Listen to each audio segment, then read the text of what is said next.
Hello and welcome. We are going to talk about picking colors for knitting projects today. Specifically, we're going to be talking about the Gnome de Plume Mystery Knit Along, and I'm going to get to the specifics for that project at the end. I'm going to put a timestamp up at the bottom of the screen so that you can see when I'm going to start talking specific about that. But I'm going to talk about general tips to start, because everybody needs help picking colors. Even I have to remind myself of some of these things, and sometimes I can get so swept up what my brain is telling me is happening that my eyes don't get a chance to see what's going on. So these tips will hopefully help you and me do a better job of picking colors for projects that are one color all the way up to a multicolor stranded color work. Let's talk about this. The first thing I want you to do when we start thinking about a knitting project is first to go and look at project photos, if at all possible. Now I know with the Mystery Knit Along we can't do that, but if you think about looking for, well, you could look through the pictures of other gnomes that people have knit from my patterns. You could also, if you're going to knit a sweater, go and look at the exact sweater pattern, but if there aren't a lot of projects, you can just go and look in general in similar sorts of things and ask yourself a couple of questions. One of the questions is, what's the mood that really attracts you?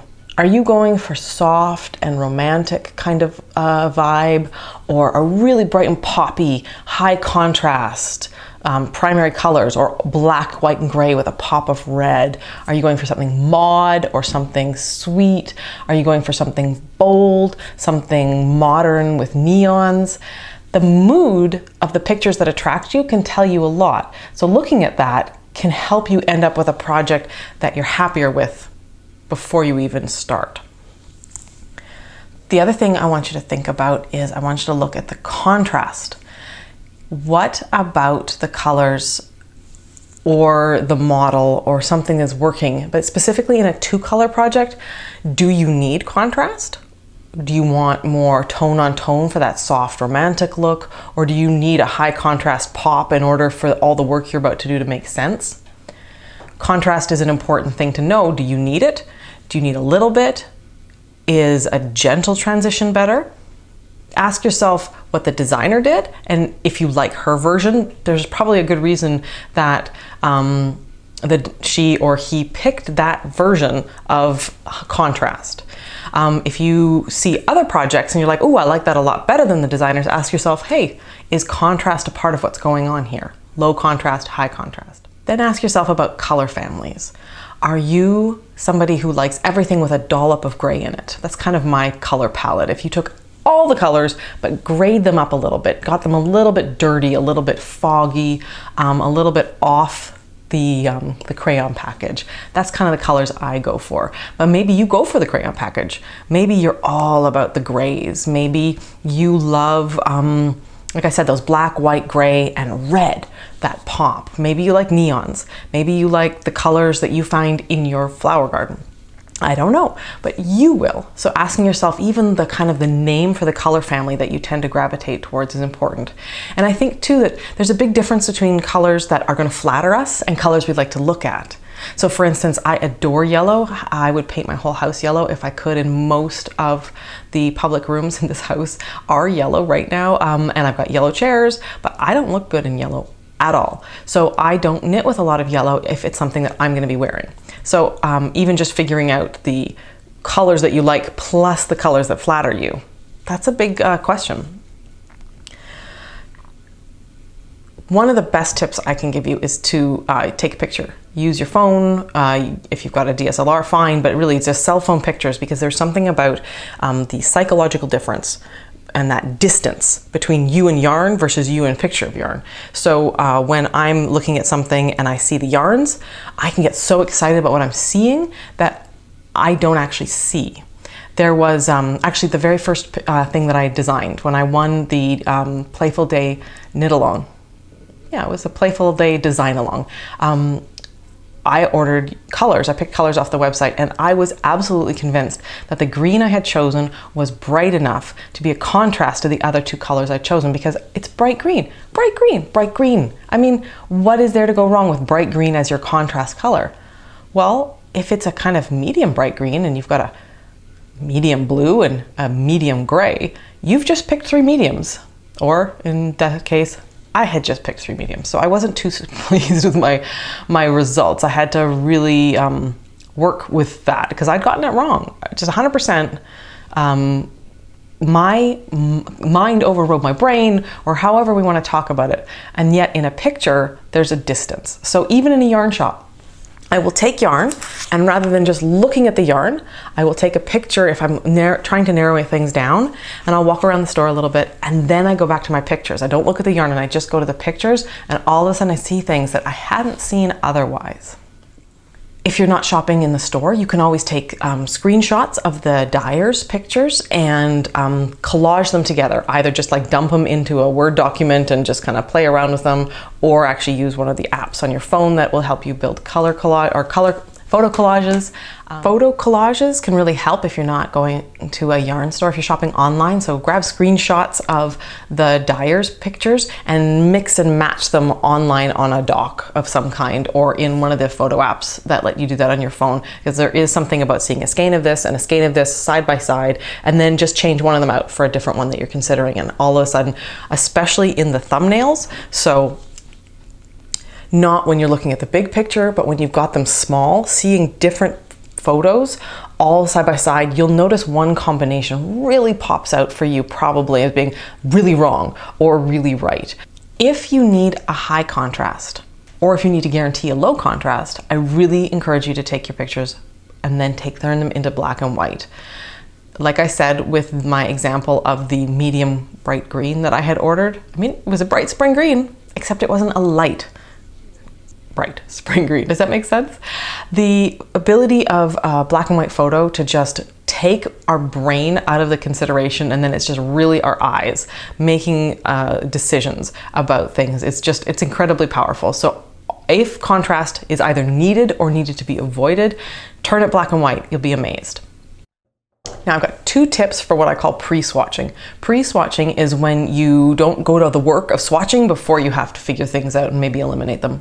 So the first is just open up the skeins. Maybe still in the yarn shop, take something that is all speckled and multicolored and actually open it up and see what it looks like. Not when it's all twisted, but when it's untwisted and laid flat, and grab the next color and lay them side by side. And again, take pictures. It's amazing. If you're going to use lots of one and a little bit of the other, then put lots of the one spread out, and then just maybe a little strip down the center of the one that's going to be more of a pop, and see how you like that. So even just seeing the skein unrolled can make or untwisted can make a really big difference to how you perceive what's going on. The second tip I have for pre-swatching is to use a ruler and index card and take the yarns you actually want to use and wrap them around the ruler or the index card in roughly the proportions you want to do it. So let's say it's a color work thing, and you know that you want mostly white as your background, and you want to know if the gray and the lilac will work together as the motif against that white. So wrap a whole bunch of white, then a little bit of gray, a little bit of white, a little bit of lavender, a little bit of white, a little bit of gray, you know, kind of mimic the pattern. So if there's a couple rows, then do a couple wines and do that. Look at it, but again, take a picture. Okay, so what have we talked about? We've talked about looking at photos of finished projects or finished similar projects so that you get a sense of the mood you're going for and what really attracts you. And then also to do the same thing for the kind of color families and the kind of contrasts that draw your eye for this kind of project. You need to look at the yarns, maybe screenshotting them, grabbing them off the shelves, holding them, carrying them around together, building them in collages so that you can see which ones work together and which one is kind of the odd one out and you need to pull out. We also talked about using the black and white photos. Black and white photos are really only necessary if you either know you need contrast or you're trying to avoid contrast. If you're just picking one color, or it's the kind of thing where it's not so important, it's not so important. But if contrast or lack thereof is important, use those black and white photos. They're really powerful. And then we talked about 2 swatching or pre-swatching techniques, which is opening the skeins and laying them side by side and trying to sort of see how that looks. And then the second one is using the ruler and just wrapping things around so that you get a sense of how things look when they're sort of in those proportions, because it doesn't do you a lot of good. It doesn't do you a lot of good to say, oh yeah, these 3 work together. Well, but what if there's only a teeny tiny little bit of the green? You need to figure out if you like that color balance, because in skein form, they're even. but in a design, they might not be. So using the ruler to sort of help you figure out the balance can also be a really easy way to avoid some problems. But now let's talk about gnomes. I realized when I was setting up for this video and double checking that everything worked in frame that Natalie's actually at the top of this shelf right here, right about there, about another 12 inches up, and you guys can't see her. Terrible, isn't it? All right, so let's talk about Natalie and what you might want to do for picking yarns for the Mystery Gnome Along. Obviously, you don't have to name yours Natalie. I just want to open that right up because you can have freedom. This is your gnome. You get to name him or her whatever you want. Now, I have said that Natalie is a gardener, and I have gone with a very spring feel in terms of the inspiration point for my designs. So when you are picking colors, you may wish to go with that. You don't have to though. There's lots of different kinds of gardens and there's lots of different kinds of gnomes, and there is no wrong way to gnome. The only wrong way to gnome is to not gnome. A gnome is basically 4 different pieces, or 4 different color elements, depending on how we pull them apart. So this is my very first pattern, Never Not Gnoming. This is the ornament size where we did a rounded bottom and changed color there. Natalie will not have a rounded bottom because I want her to be able to stand on your shelf or your porch or in your garden. But there's a hat, there's a body, there's a beard, and then there's nose and the hands. And I'm gonna hold him a little closer, but I don't know if that'll focus. But okay, well, so we've got the gnome. We're using, in this one, I'm making no promises, but we used the body color for the arms, and then we used, here I used the same color for the hands, the nose, and the beard. That does not have to be that way. You could make them high contrast or not. That is up to you, but just so you see that the beard has got to go in front of the body. I mean, this is basics. I'm probably talking like a kindergartner to you, sorry. But of those 4 colors, color 1 is going to be the hat color. And I would encourage you not to do too much of a busy yarn for color 1. That is because the way that the gnome is designed, you're going to be adding the excitement, so don't pick an exciting yarn. Do you know what I mean? There's going to be some stitch details. There's going to be something to show off there. And if your pattern is, or your yarn is super competitive, you might put a lot of work in and not feel as happy with the result. So I would suggest something like a semi-solid. The color I chose is a speckled yarn, but the speckles are tone on tone. So I will be showing you a picture in a little bit about what I chose. But it's pink with darker pink speckles. Color 2 is the body, and the body is very simple because the beard is part of the fun. So I wanted the body to be very simple in design so it can handle anything. So for instance, the body would maybe be where you go with a self-striping. If you picked a self-striping or a highly variegated color or something just super jazzy for the body, then you wouldn't want the beard to be super jazzy because then it's going to get lost. So for instance, the busier your color 2, probably the more solid you'd want your color 3 to be. Color 3 is the beard. And as I have said a couple times in the videos and in the online information available once you buy the pattern for the Mystery Knit Along, color 3 is the beard. And if you picked green, you would not be sad. Color 4 is the hands and nose yarn.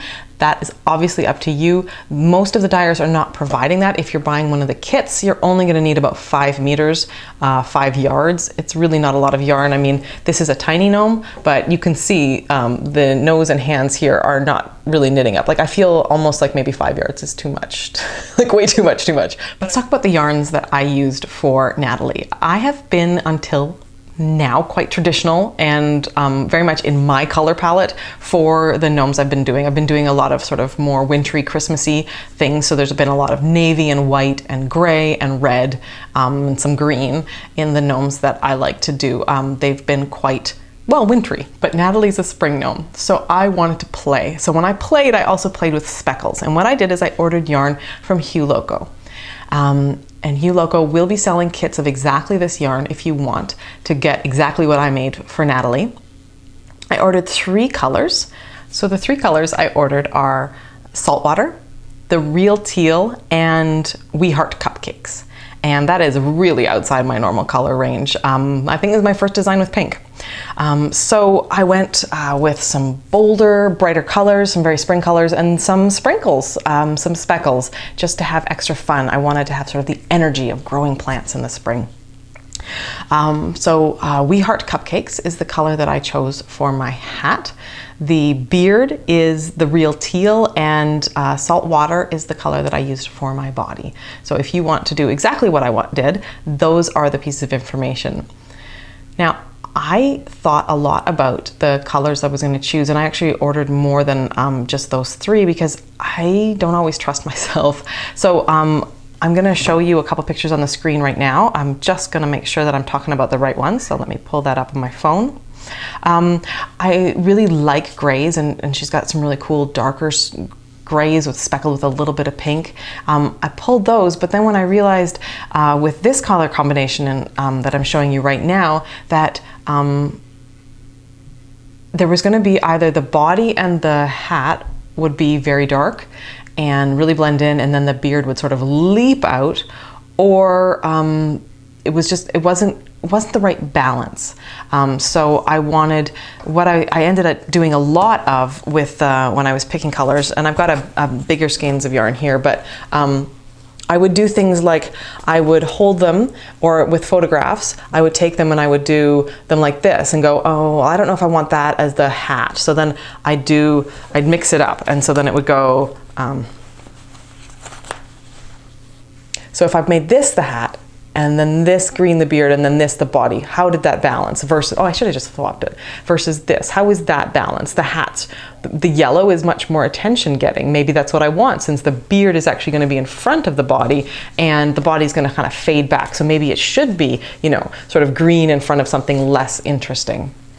So I did a lot of playing with the color orders, and I'll pop up some pictures right now so you can see how I took those mini skeins and was just playing with them. If I go top to bottom like this, do I like it? If I go top to bottom like that, how's that feeling? Where's the balance in this? And of course, the caveat being that the balance of 3 skeins is not the same as the balance of a beard over top of a body with a hat on top. There's just no way to know, especially with the mystery knit along, what it's going to look like until it's all done. Thanks for joining me for this little video about choosing color for all knitting projects maybe, and specifically for choosing colors for Natalie. I hope that if you are joining us for the Gnome Mystery Knit Along, which starts the first clue on March 11th, 2019, that you enjoy the process. The nice thing about doing a gnome as a mystery knit along is it doesn't have to fit anybody, and it doesn't have to match your skin color. You can just have lots of fun, and it's a pretty low risk for a mystery knit along. I hope this video has helped you. If you have questions, come and ask over in the Ravelry group. We've got a quite active group of people talking about things, starting to name their gnomes, and you can post pictures, ask questions about whether I think you're on the right track or whether there's a good balance.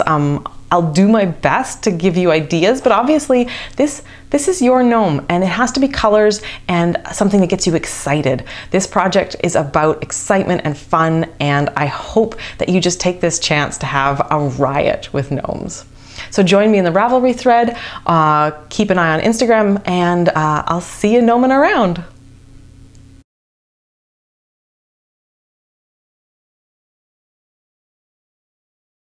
Let's talk about gnomes, baby. Let's talk about you and me. Let's talk about all the colors of the rainbow that we can knit with. Doesn't work. Let's talk about gnomes today. Woohoo! Oh yay! Color, color, color, color, color chameleon. You not come and gnome. You come and gnome. Color, color, color, color, color chameleon. You light my dreams.